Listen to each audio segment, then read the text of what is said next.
Hallo, schön, dass ihr reingeschaltet habt. Was mache ich gerade? Ich schaue mir jetzt gerade zwei attraktive Nachbauvergaser an für die Simson. Und zwar gibt es ja verschiedene. Es gibt ja von Temo, es gibt ja BVF Nachbau und es gibt Bing und es gibt Amal. Jetzt schaue ich mir gerade an, was ist denn das Beste für meine Simson, wenn ich jetzt einen Nachbauvergaser will. Und jetzt habe ich hier zwei, die schaue ich mir an und auch was für Dichtungen dazu gibt oder welche Dichtungen gut sind, welche schlecht sind oder wie eine gescheite Dichtung auch aussehen könnte.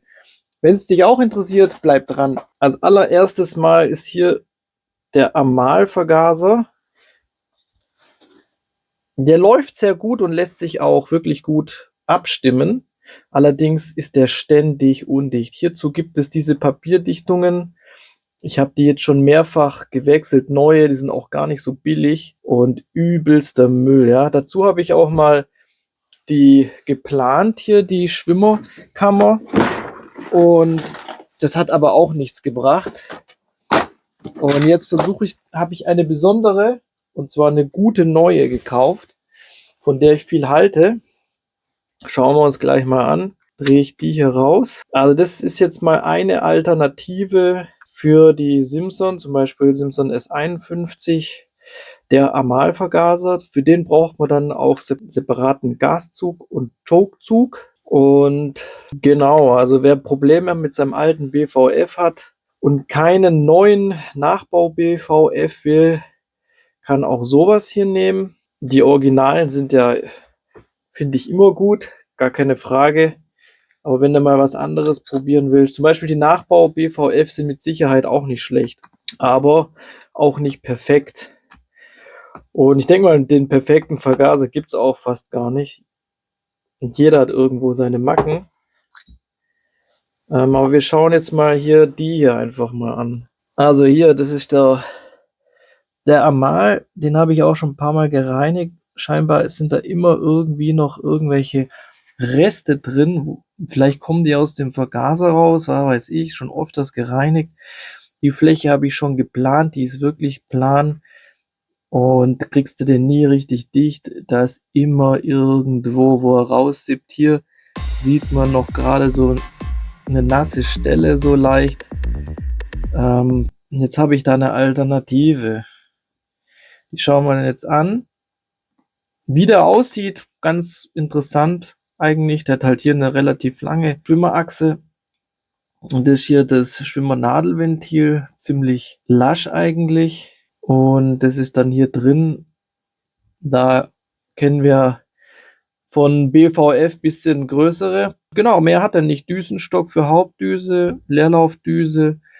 Mehr ist da gar nicht so dran. Ja, an sich ist er relativ filigran verarbeitet. Auch dieser Guss hier, das ist irgendwie so was bisschen Neueres, so wie der Nachbau BVF auch hat. Sieht irgendwie anders aus wie vom Originalvergaser, der Guss. Weiß jetzt nicht genau, was da konkret anders ist, ja, also von der Zusammensetzung her. So, also diesmal muss jetzt diese Papierdichtung raus. Mit der bin ich nicht zufrieden. Und kostet, glaube ich, so ein Dichtsatz bestimmt so 8, 9 Euro von denen. Da hast du noch Ohrringen drin und so weiter. Genau, also so sieht's hier zwischen aus. Ohne. Was habe ich dazu? Dazu habe ich jetzt einen richtig geilen Dichtsatz bestellt, oder ich hoffe zumindest, dass der geil ist. Da ist das hier alles drin. Und zwar ist das hier, ich glaube, ein 3D-Drucker, so aus speziellem Kunststoff, hitzebeständig, benzinbeständiges Material. Hier, das sind natürlich so die Ohrringe, wo der hier jetzt für seinen Choke hat. Der hat jetzt hier nicht wie beim BVF so ein Gummiklotz drin, sondern der hat hier eben so ein Ohrring, und das ist der Ohrring hier für vorne. Und hier hat der natürlich, wo der Gasschieber drin ist hier so ein Kunststoffdeckel drauf, was ich nicht schön finde. Und da gehört halt dann die Dichtung hin, da ist auch eine Papierdichtung. Und jetzt schauen wir mal, wie die passt.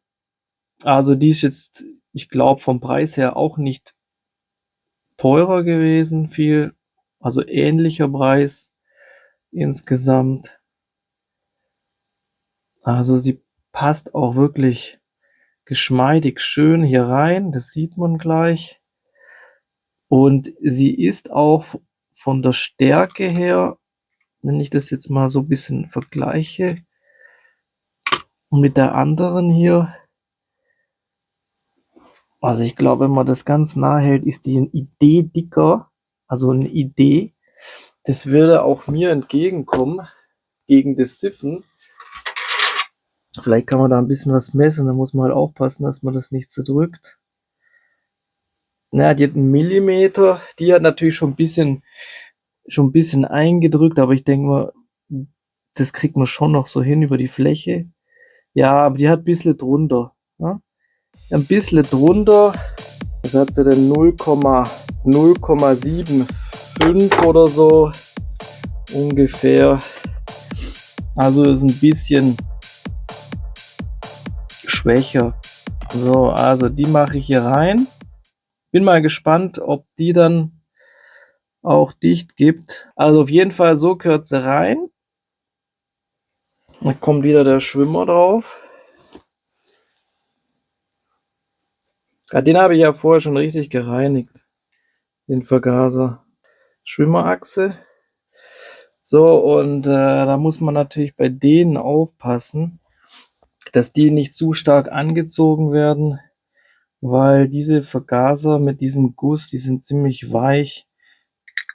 Die verziehen sich schnell. So. Schrauben wir den zusammen. Der hat da halt hier 4 Schräublein. So. Und was macht ihr so? Seid ihr schon im Frühling oder seid ihr noch im Winterfeeling? Was machen die Mopeds? Holt ihr die schon raus? Sind die noch angemeldet oder werden die angemeldet? Ich denke, meine werde ich jetzt dann demnächst wieder anmelden. So, jetzt ziehe ich mal an. Schön vorsichtig, gleichmäßig. Genau. Also wenn die gut ist, wäre ich echt zufrieden. Dann hole ich mir nochmal eine. Ich verlinke euch das, wenn ich da was habe, und dann seht ihr es bei mir. Gut, also das war es jetzt vom Amalvergaser, und zwar ein 16er, den ich da für die S51 habe, und der läuft echt schön, also Serie. Als nächstes habe ich hier einen Bing-Vergaser bestellt. Das ist jetzt so richtig so Unboxing. So sieht es aus. So kommt es daher. Hier nochmal so eine Anleitung. Also Bing ist schon qualitativ eigentlich immer, denke ich, gut gewesen. Da ist schon so eine kleine Anleitung ein bisschen dabei. Dann ist hier noch ein Päckchen dabei. Hier ist der Stutzen passend. Da gehört dann halt eine Dichtung noch rein. Das ist aber Standarddichtung. Die Hütchen hier für die Jokes und Befestigungsmaterial. Und das ist jetzt hier, da gibt es ja auch unterschiedliche Steuer. Das sind der 17er. Und da hat es die Bezeichnung ist hier oben drauf. Für die 60 km/h Variante 17, 15, 1103 meine ich. Aber jetzt sieht man auch mal hier vom Vergleich. Also der kostet jetzt hier ungefähr 120, 130 Euro, und der hier kostet, was hat der gekostet? Also der war jetzt nicht so teuer, ich weiß es jetzt gerade gar nicht mehr aus dem Bauch raus, aber man sieht jetzt hier vom Guss her, ist irgendwo eine andere Zusammensetzung hier beim Bing, wirkt jetzt auf mich irgendwie hochwertiger, irgendwie qualitativ irgendwie wertiger fühlt sich das an, obwohl der halt schöner glänzt, ne? Aber ist ja wurscht. So, ich habe den jetzt auch noch nie aufgehabt, und gucken wir mal rein, wie der drin aussieht. Hier oben, das ist der Schieberdeckel. Der braucht übrigens auch unterschiedliche Züge. Da kannst du also nicht mit dem Serienzug rangehen. Hat einen eigenen Joke-Zug und einen eigenen Gaszug. Muss dann zubestellen, weil die sind von der Funktionslänge her anders wie der Original. Also kannst du nicht so einfach gegentauschen. Oh, da haben sie richtig lange hier. Bin mal gespannt, wie sie das da gemacht haben. So, den mal da raus. Hoppala, ja, der war stramm drin. Ah, hier ist eine Papierdichtung, aber trotzdem, der ist umschlossen, der Deckel. Finde ich schon mal gut. Das ist die Feder. Wirkt ein bisschen filigran. Da ist die andere Feder drin. Riecht so ein bisschen so eingeölt. Hier kommt das Schieberle raus. Und da ist dort der Choke-Ding noch drin. Also das ist so ein kleiner Schieberle. Also der ist ja wirklich witzig. Hier mit Kunststoff. So Kunststoffeinsatz hier. Ist ja witzig. Und da drin hockt, glaube ich, dieser Choke-Kolben da unten. Ich weiß nicht, ob die voreingestellt sind. Macht jetzt auf den ersten für mich einen guten Eindruck. Drehen wir den mal raus und schauen wir mal, wie der eigentlich innen aussieht. Ob der auch einen Kunststoffschwimmer hat oder ob der einen Messingschwimmer hat. Also er hat 3 Schrauben hier.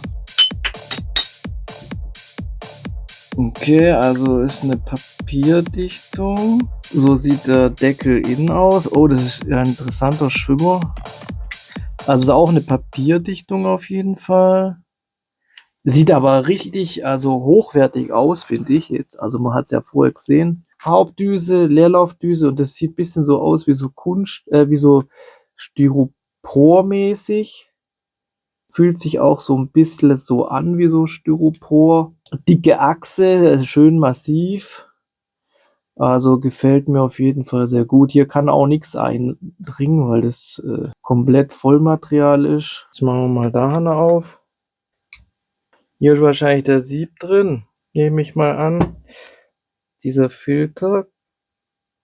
Ja, hier ist dieser Kraftstofffilter nochmal. Very nice. Also ist wirklich very nice, ne? Aber es ist ein gut, echt qualitativ. Aber von dem muss man ein bisschen was hinlegen. Also der kostet schon seine, also 130 Euro plus Züge, so in dem Schnitt. Aber ich glaube, es ist ein geiles Ding. Ich hatte so einen schon mal verbaut vor Jahren und der ließ sich also wirklich ziemlich gut einstellen. Das weiß ich noch. Jetzt hier drin, dieses Choke-Pinöppel da muss ich mal reinfahren, was das da eigentlich ist. Jetzt ist er raus. Guck, jetzt ist er rausgekommen. Da unten sieht es aus wie von einem BVF, so ein Gummipüppel drin. Genau, und da unten ist halt die Stelle, die da abgedichtet wird. Macht einen hochwertigen Eindruck. Was es da jetzt für Ersatzdichtung gibt, das weiß ich jetzt gerade nicht. Das muss man noch rausfinden oder nachschauen. So rum. So rum rein. Genau. Jetzt will er wieder raus, ne? Vorher will er nicht, jetzt will er raus. Okay. Also es fühlt sich auch wirklich hochwertig an vom Guss her. Wirklich, wirklich sehr, sehr schönes Teil. So. Sonst vom Durchmesser wirkt alles irgendwie ein bisschen kleiner, habe ich das Gefühl, aber das täuscht, ne? Durchmesser sind gleich. Da hat man jetzt auch keinen Grat gesehen oder irgendwelche Späne oder so. Bei dem anderen habe ich das Gefühl, da kam noch irgendwie so Material raus. So Späne irgendwie. Die Feder wirkt für mich jetzt ein bisschen filigran, aber tut wahrscheinlich ihren Job. Einsetzen ist auch klar. Welche Stellung jetzt hier ist, das müssten wir mal nachgucken. Dann hat er seine Führung hier. So, der da ist wieder mitkommen. So, so, so. Also wenn das mit dem da jetzt nichts wird, mache ich den da rein. Echt gut ist beim BVF, du kriegst halt Teile richtig günstig und kannst den echt easy peasy wieder in Schuss bringen. Da sind hier Teile für die 2 hier teurer. Ne? Also wenn du da ein Ersatzteil brauchst, musst du halt mehr zahlen wie beim BVF. Kriegst du auf glaube, aber den hier gibt es auch, glaube bei Temu habe ich ihn mal gesehen, ob du da wirklich so einen gescheiten dann auch kriegst oder ob das so ein Fake, das weiß ich nicht, wie gut der dann da tatsächlich ist. Aber da ist er halt deutlich billiger bei Temu. Aber da musst du halt überlegen, wenn du nachher so einen von Temu holst und dann tust du nachher, läuft das Ding nicht richtig oder scheiße wegen Vergaser irgendwie, nachher bist du dann frustriert, dann hast du ein neues Ding und dann weißt du auch nochmal, gell. Deswegen lieber einen dann vielleicht, wo du dir sicher bist, den holst hier von einem Händler deines Vertrauens. Okay, das war mal das. Viele Einstellmöglichkeiten gibt es ja auch nicht. Der hat hier eben seine CO-Schraube und seine Standgasschraube. Und jetzt gucken wir uns mal an, was gibt es eigentlich für den BVF? Was habe ich da jetzt gerade so für Dichtungen rum? Also ich habe hier einige, ne? Jetzt habe ich mal hier die da. Es gibt ja unterschiedliche. Es gibt jetzt solche Papierdichtungen, die hier, die sind ein bisschen dicker. Die gehen schon, ja, also, aber die kannst du halt wahrscheinlich höchstens ein-, zweimal verwenden, wenn du aufmachst, und die schwitzen auch gerne, ne? Also die schwitzen dann gerne an der Stelle und deswegen, ja, also dann muss schon eine gescheite haben. Die ist echt gescheit. Die kannst du wahrscheinlich nochmal nehmen. Aber wenn du so dünne hast, sowieso wie die Originalen, die würde ich echt nicht nehmen. Dann gibt's hier diese für den BVF, diese Schwimmerkammerdichtungen. Die sind scheiße. Also hier gibt's einige, die sind von dieser Sorte, das ist so ganz komisch, bisschen mit Gewebe drin, die gar nicht benzinfest sind. Da habe ich auch welche, die manche auch nicht richtig ausgeschnitten sind. Die kannst du einmal reinmachen und die sind nach dem nächsten Öffnen, kannst du direkt wegschmeißen, weil die nicht benzinfest sind. Die sind also Müll. Dann gibt's jetzt noch diese Papierdichtung. Hier ist nochmal so eine ältere Gummidichtung, also wie die. Die spürt man jetzt, die ist auch knusper. Die ist schon so knusprig, die bricht schon, die ist schon am Brechen. Kannst direkt in den Eimer schmeißen. Und dann gibt's noch die Korkdichtungen. Die sind auch nicht schlecht, aber da ist es eigentlich ähnlich wie mit den dicke Papierdichtungen. Die sind sogar noch ein bisschen dicker hier, diese Kork, meine ich jetzt. Ja, die sind noch minimal dicker, die Korkdichtungen. Eigentlich auch nicht schlecht. Es gibt Papierdichtungen in dieser Form für den Schwimmer. Dieser Papierform, die kannst du also auch vergessen. Ne? Die brauchst du gar nicht reinmachen, die sind Müll. Dann gibt's aber für die Simpson auch noch Dichtungen, die aus dem 3D-Drucker sind. Ich glaube, ich habe sogar für die MZ welche. Die sind also absolut top. Wenn du solche kaufst, also so in ähnlicher Form wie die, wo rot ist, kriegst du auch teilweise im eBay von irgendwelchen Leuten, die das selber machen. Und die sind wirklich, wirklich, wirklich gut. Die kann ich wirklich nur empfehlen. Schau mal, ob ich so eine habe. Nee, habe ich gerade nicht auf die Schnelle da oder weiß gerade nicht, wo ich die hingelegt habe. Aber es gibt auch für ein BVF also solche in diesem 3D-Druckermaterial. Die sind erste Sahne. Die kosten ein bisschen mehr, die kannst du aber auch öfters verwenden. Und die sind richtig gut. Die haben eine 100%ige Passgenauigkeit. Kann ich nur empfehlen, ja. So, das sollte mal so ein kleines Geplänkel sein zum Vergaser. Was gibt's für Vergaser und welche Alternativen sind die gut? Taugen die was, taugen die nicht? Und nochmal final kann ich also sagen, für den hier, der lässt sich gut abstimmen, der Amal. Und er fährt auch wirklich gut. Und es gibt aber definitiv Probleme mit der Schwimmerkammerdichtung, weil die gängigen sind Papierdichtungen, wo verkauft werden, ist übelster Müll. Dann diese Kleinteile sind auch recht teuer, finde ich jetzt. Ja, also für so ein kleines Sättchen zahlst du also mit Papierdichtung locker deine 8, 9 Euro. Finde ich jetzt nicht so günstig für für diese Sachen hier. Genau, also der hier, da muss ich reingucken, was die jetzt kosten, das Kleinteilmaterial, das weiß ich jetzt gerade nicht. Ich weiß aber auch aus Erfahrung, dass der sich wirklich sehr gut abstimmen lässt und auch geil ist. Und jetzt, wenn ich die Wahl hätte, also ich denke, ich würde den Bing nehmen. Da haben wir auch gesehen jetzt gerade, dass der innen viel wertiger aussieht.